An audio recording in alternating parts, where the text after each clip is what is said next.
hindi maikakaila na napakaraming 18 ang talaga namang nagpunta sa concert ng TM dahil isa nga sa kanilang highlights doon ng concert ang SB19.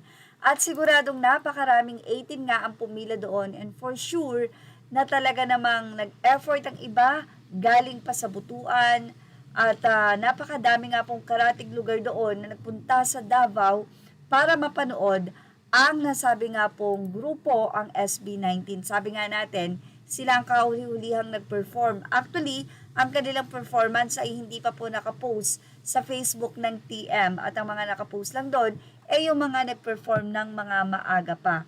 Anyway, medyo may casualties na nangyari at importante na maibahagi natin ito para aware din ang ninang or ninong TM sa next nilang concert. So narito po ang naging concern ng isang fan na si Janica. Aniya, walang tumutulong. Sobrang siksika na kami dito sa initan. Hinihintay pa po bang may mahimatay? Ang daming guards pero nakatambay at nakatingin lang kahit na ilang beses na kaming nag-approach seeking for assistance. This is so frustrating, Ninang. Ninang at TM Tambayan, pa-help po. Nagkakagulo na dito sa pila. Unfair po sa mga maagang pumila. Tapos hindi kami ina-assist ng mga ushers and guards nyo. 4 p.m. pa po kami or 4 a.m. pa po kami dito. Yung iba as early as yung iba nga po ay doon na talaga ng gabi at mukhang doon na nag-overnight at natulog. So dahil po ang ticket ay pare-pareho lang, kaya naman first come, first serve talaga ang mangyayari. Well, hindi na po natin ilalagay pa sa post ang komento ng mga kapwa 18 sa nasabing post na ito ng 18. Sabi nila, disiplina 18, disiplina. The 18 fandom, problema ata talaga yan kada event ng TM. Tapos bawal pa pong magdala ng payong, sobrang init. Sipa nila, my gosh, may naalala ako, ha ha ha. Huwag pong magsiksikan. Everyone give space from each other. If possible, keep safe.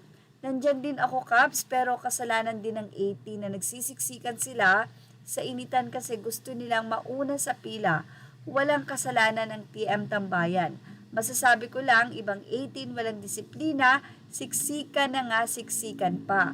Well, say naman ng isa pang fan, ingat kayo dyan mga Caps, sobrang init pa naman. Ito po yung nangyaring event sa Davao, dito nga pong nakaraan ng March 7.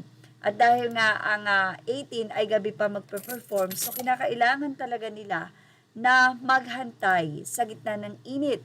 Better na i-check ng maigi kesa maging complacent. At wag naman sana may makalusot na nagbabalak ng masama. Kaya siguro tight yung pag-check at mabagal ang pila.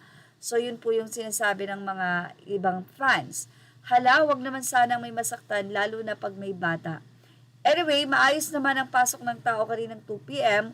Wala nang pila sa Gen-Ad. Nakapasok kami agad as soon as we arrive. So say pa ng iba, kawawa naman pala yung lahat ng nandoon. Gustong-gustong mapanood ng SB19 pero maraming bawal.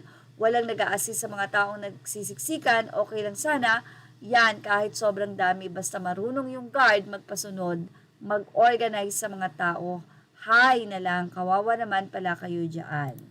Well, sa susunod siguro, mas maigi na talagang sumunod sa instruction. And yon, wag magsiksikan dahil nga nag-uunahan at gustong makita ang SB19. Pero dahil nga ang ticket ay pare-pareho lang, kaya first come, first serve, yon ang nagiging problema. Well, sa susunod siguro, mas maganda sa concerting TM, maglagay din sila ng mga SVIP or VIP kahit hindi ganun kamahal para at least alam nila kung saan sila nakapwesto. At yan ang ating Showbiz Now update. Images are all credit to the rightful owners. Thank you for watching Showbiz Now.